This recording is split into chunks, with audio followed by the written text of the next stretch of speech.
Welcome to Cutting Through the Bullshit podcast with Brittany and Betsy.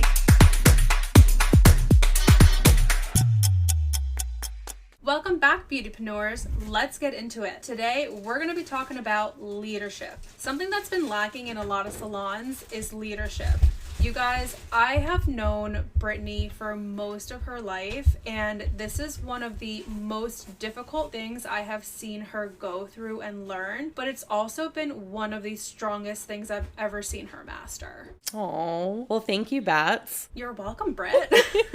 So me and Betsy have both worked together and we've worked independently, and we have certainly had our fair share of leaders who had an inability to lead, and we've definitely been a part of some amazing communities before where there has been really strong leadership present. And a lot of what I think me and Betsy keep finding is a lot of stylists struggle with understanding if there is more out there for them or if there's more support that they should be getting, what exactly their salon owners or bosses should be providing them with. And I think, you guys, what it boils down to for the salon owners is, everything trickles down from the top. If you are feeling a certain way or that there's a lack of, I think that it's definitely time to have a conversation with your boss. But I also want this episode to really get the wheel spinning where salon owners can be inspired and they can really go back to their teams feeling like, you know what, I'm opening myself up. I want growth just as much as my team does. And my only mission in life is figuring out how I can be at my team's service. And I think for stylists, one of the most powerful things that you can possibly do, if you cannot invest in a mentor or a coach yourself, the best thing for your career would be to align with somebody who knows more than you, that wants to help you. Find yourself a mentor. I think that's great.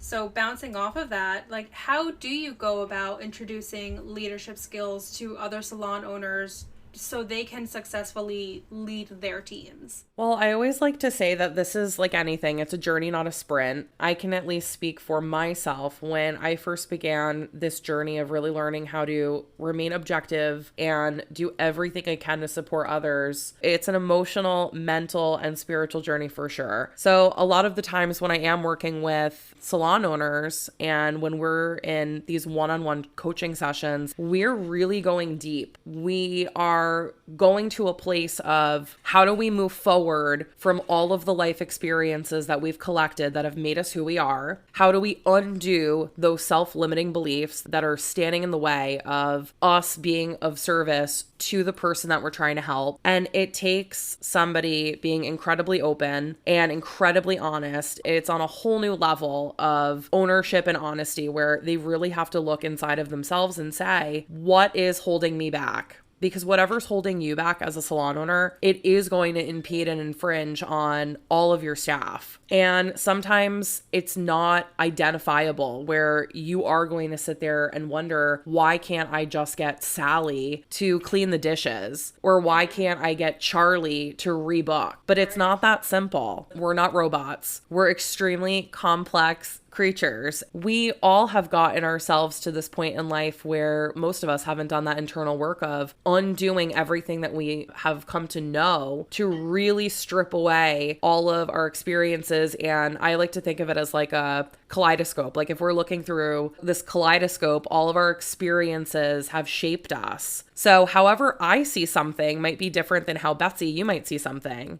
Right, which is not a bad thing either. I think it's great to look from different people's perspectives just to kind of get the whole picture. Completely. But I think where a leader comes in is saying, I value where you've come from, what your values are. If a salon owner is even entertaining helping somebody grow, I think the first thing that has to really be understood between both people is we both have the same mission, number one, and number two, we share similar values. If you don't share the same values and if the intention to get better and work towards the same goal is not there, it's going to be really hard to coach or train that staff member if you guys have totally different visions for where you want to go. A really strong leader is able to say, regardless of my experiences and because I've worked through my self-limiting beliefs, I'm able to stand next to this person and I'm able to see exactly what pathway I need to help them carve for themselves. And we're going to put these steps in place place so that way I can support them as best as humanly possible. The way I like to think of it is like I'm a vehicle for my staff. I'm a vehicle for the salon owners and the stylists that I coach and train. Whatever I need to do to help you is what I'm going to do. So I think that's what it boils down to with salon ownership is we create the culture. And if we don't have an environment where it's safe to fail, if we don't have an environment where our staff feel really comfortable coming to us and saying, hey, I'm really struggling with this, I need you. If we're unable to provide solutions and support, I think that's where a lot of the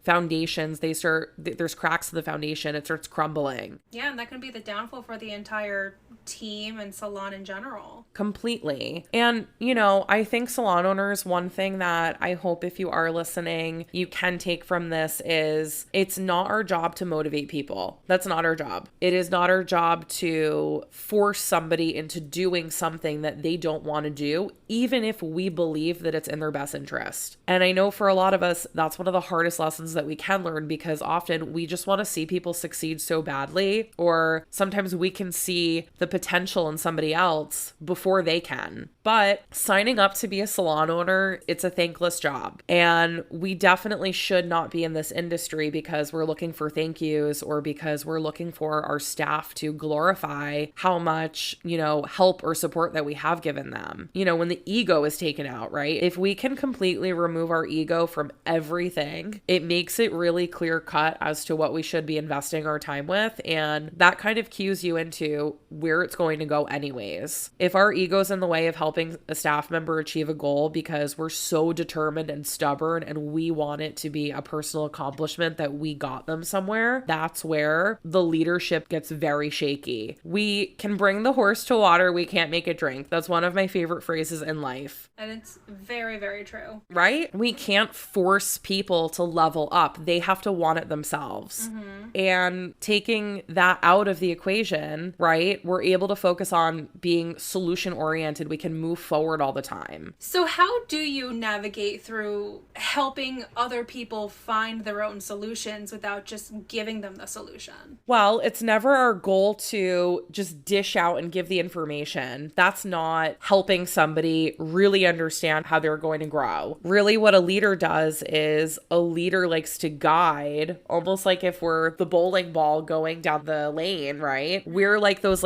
gutters. So we can't control how fast or slow that bowling ball is going and what pins it's actually going to hit at the end of the lane. The only thing we can do is guide and make sure they don't totally fall off the track and go in the next lane. I love that analogy. I think that's great. We're the gutters, you guys. Salon owners, we're the gutters. We're making sure that our staff know it's okay to fail. We have all failed. I think that it's just navigating through the challenges solution-based and letting that person see you're challenging their perspective because it's in their best interest. Constantly asking questions is the number one thing. A great coach will lead with questions, not answers. Yeah, that's how they'll learn and that's how they'll grow. Completely. And salon owners, the stylists who don't want to work for it, they're probably not meant for your salon, which is okay. So how do you inspire people? I know a lot of what you do, especially in your coaching aspect, is to inspire people to be the best version of themselves, whether it's personally or professionally. And how do you do that? Well, I think I've come to a place now, Betsy, where I think I walk the walk and I make sure of it. Betsy, you've known me for so long, and I think that it's now become so ingrained in me that I just have to keep my intentions in check. And when I am speaking to somebody, I need to make sure that we're always ending on a positive. That's very, very true, because even in our personal life as being actual friends, you do inspire people like myself, for instance. You're always trying to look for that positive to come out of it. I've always left our phone calls feeling inspired to better myself. Oh, Bets. You're not just like that in a professional setting. You're also like that in your personal life as well. Thanks, Bets. Well, it's definitely become a practice for me. And it is something that, I think my main goal when I do meet people or if somebody's in my life is I just want to leave you better than you came or better than you entered into the conversation. And I think it's just because it took me so many years of my coach really undoing a lot of the self-limiting beliefs that I've had to get me to a place now where I think super objectively. And I think that that's been really powerful with changing my lens, where I love to challenge people to see the flip side of maybe where they're sitting or where they're comfortable sitting. Do you want to dive in a little bit and let our listeners know what your journey was like when you were learning how to lead? It was tough. It's taken me a little over 6 years to now be really confident walking into any salon or helping just about every salon leader who's open to learning how to lead their team. The easiest way I can describe it is it's like going to rehab. It just is. It is hard. My coach, who I am forever grateful for, and this is just why I believe in coaching so much and mentorship so much, is because my life has completely changed because of this person. And I really want to pass the torch on to other people where I can give that same gift to them of learning how to see things a different way. And that's really what this is about, is allowing people to figure out what they want to be in life, how they want their careers to end up, and the quality of life that they're really looking for based on them opening themselves up to the possibilities of what if. Right. Really, my message for everyone is we create our own destinies. I am such a firm believer in that, but I think that really identifying and being okay with things being hard, things being tough, I think that also plays a key role into inspiring other people. It's okay that we go through hard things. Let's own them, let's create solutions, and let's move forward together. Salon owners, when you are developing your team, I think the number one thing that you can look out for is this person open to growth? Are they coachable? Are they willing to be wrong when they're wrong? I mean, we're human. We all make mistakes. Every single one of us. Absolutely. And I think it's a strength to own up when you do make a mistake. I think it takes a really strong person to own up to being like, you know what, this was on me and I apologize, and how can we move forward from it?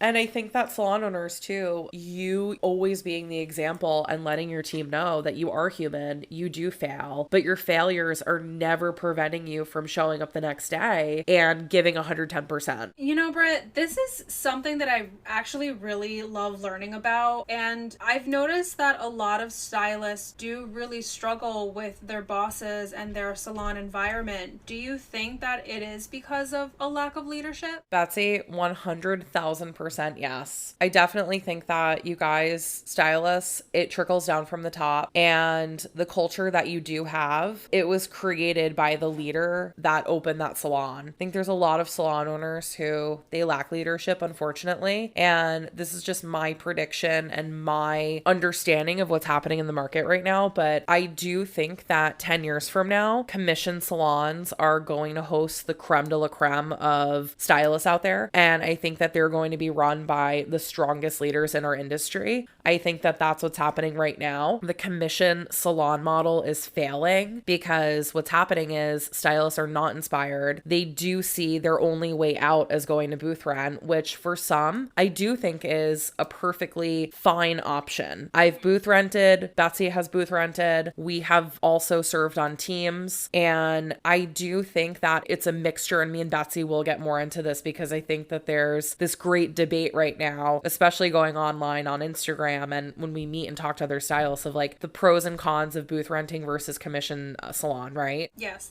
that will be an upcoming episode. I can't wait to talk about that with you guys, but I do think that what's happening right now is the commission model's failing because, again, stylists see it as their only out. And what happens is they go out there. I mean, I have stylists that I work with currently right now who are struggling more on their own because they don't have somebody helping them build, helping them market, helping them budget, helping them brand, helping them learn advanced techniques with their communication skills. And this is all the business building tools and skills that usually a salon leader would be teaching. And when it's not being taught, a lot of stylists are saying, okay, well, I have this skill set. I can use my hands. I'm bomb at doing hair. I'm going to take my clientele and I'm going to keep doing hair. And I think my question is, what happens beyond that? What happens when you're doing the same thing day in and day out? You're kind of left at the same spot that you are when you left your commission salon, probably. You're uninspired. It becomes the mundane. You're uncertain maybe of how to grow. And again, this might take a while for some stylists to get to that point, but I think that one of the beautiful things about being in a community where there is a leader doing what they want to do themselves, that's how we become inspired. And if you're working on your own island, it becomes really tough. It becomes lonely, and there becomes a lack of strategy, a lack of pathway to work towards. So salon owners, we have to practice leadership in our salons. If you do not practice leadership, your salon will die. I know this sounds harsh.